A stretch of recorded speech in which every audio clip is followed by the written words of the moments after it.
নমস্কার বন্ধুরা, আমি জ্যোতিষী অমিত।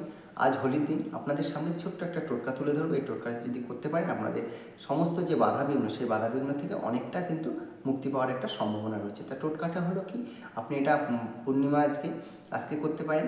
আজকে কী করবেন, সন্ধ্যের সময় একটা পূর্ণ ঘট, সেটা আপনার তামার হতে পারে।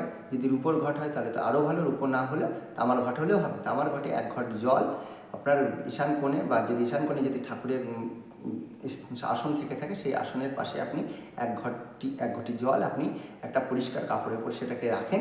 রেখে তার উপরে কী করবেন, তামার যদি ঘটটা হয় তার ভিতরে উপরে একটা পাত দিয়ে দেবেন, উপরে একটা কয়েন বা উপরে একটা টুকরো জলের ভিতরে দিয়ে দেবেন। তার ভিতরে একটা আম পাতা দিয়ে দেবেন, উপরে ঘরটার উপরে আম পাতাতে একটু সিঁদুর লাগিয়ে দেবেন।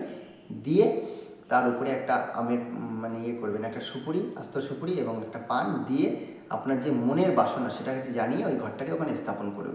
দেখবেন আপনার যে মনের বাসনা ধীরে ধীরে আপনার পূরণ হয়ে যাবে। তা কেমন লাগলো ভিডিওটা অবশ্যই কমেন্ট বক্সে কমেন্ট করতে কিন্তু ভুলবেন না, এবং কোথা থেকে দেখছেন সেটা কিন্তু অবশ্যই লিখবেন, এবং বন্ধুদের কাছে একটু বেশি বেশি করে শেয়ার করে দেবেন। আজ এই পর্যন্ত, সকলেই ভালো থাকবেন। নমস্কার।